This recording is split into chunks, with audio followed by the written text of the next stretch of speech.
नमस्कार। आज आपण उपवासाचे पटकन तयार होणारे 2 प्रकार बनवणार आहोत। त्यातला पहिला प्रकार म्हणजे तिखट शेंगदाणे। तर सुरुवात करूयात।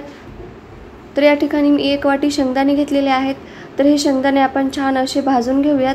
तर गॅसवरती कढई ठेवली आहे, त्यामध्ये 1 पळी छोटी पळी तेल टाकून घेऊयात आणि त्यामध्ये हे शेंगदाणे भाजून घेऊयात। तर अशा पद्धतीने कमी गॅसवरती एकदम छान असे हे शेंगदाणे भाजून घ्यायचे आहेत। सतत हलवत राहायचं आहे। उपवासाचे सारखे तेलकट पदार्थ खाऊन कंटाळा आले असेल तर हे तिखट शेंगदाणे आपण अगदी पटकन तयार होतात आणि खायला पण खूप छान लागतात।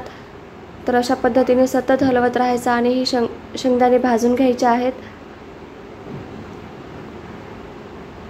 हलकासा याचा कलर चेंज होतो, लालसर रंग येतो याला आणि हे भाजताना असा तडतड असा आवाज येतो। तर त्यावेळेस आपण समजून घ्यायचं की हे शेंगदाणे छान असे भाजलेले आहेत। तर इथे आपले शेंगदाणे छान भाजून झाले। तर आता आपण ह्याच्यामध्ये 1 चमचा लाल तिखट टाकून घेऊयात आणि उपवासाचं मीठ टाकून घेऊयात। लाल तिखट आणि मीठ टाकल्याच्या नंतर याला परत एकदा छान असं मिक्स करून घ्यायचं आहे। या ठिकाणी गॅस बंद केला तरी चालेल। तर अशा पद्धतीने व्यवस्थित असं मिक्स करून घ्यायचं।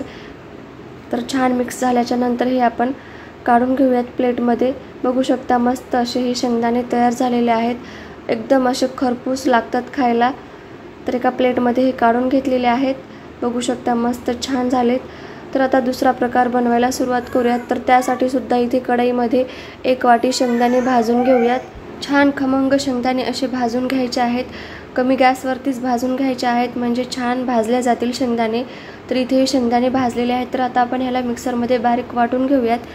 तर या ठिकाणी मिक्सरमध्ये हे शेंगदाणे बारीक असे वाटून घेतलेले आहेत। जास्त बारीक न करता अगदी थोडंसं जाडसर हे शेंगदाण्याचं कूट ठेवलेलं आहे। तर त्यासाठी इथे अर्धी वाटी साखर घेतलेली आहे। तर गॅसवर आपण कढई ठेवली आहे, त्यामध्ये अर्धी वाटीपेक्षा थोडंसं कमी पाणी टाकलेलं आहे। आता त्यामध्ये साखर टाकून घेऊयात। ही साखर या पाण्यामध्ये पूर्णपणे भिजेल इतपत पाणी वापरायचं आहे।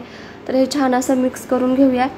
हे पाक 4 ते 5 मिनिट शिजवून घ्यायचं आहे, म्हणजे 1 तारी होईपर्यंत पाक शिजवून घ्यायचा आहे।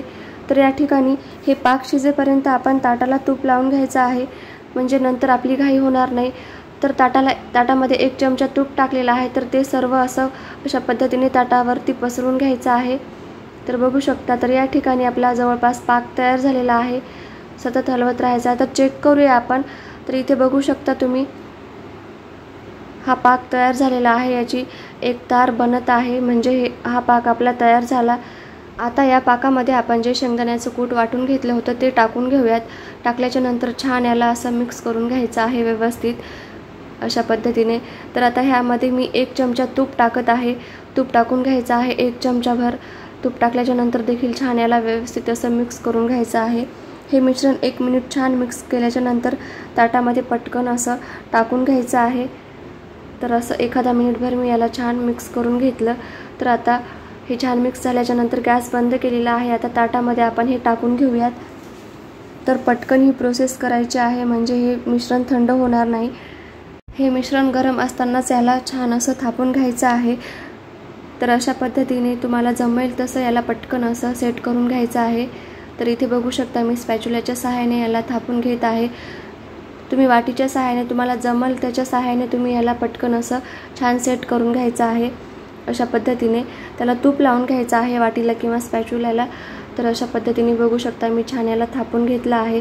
तर हे थोडंसं हलकंसं गरम असतानाच याच्या वड्या देखील पाडून घ्यायच्या आहेत। तर मी या ठिकाणी याच्या वड्या पाडून घेते। हे थोडंसं हलकंसं थंड झालेलं आहे।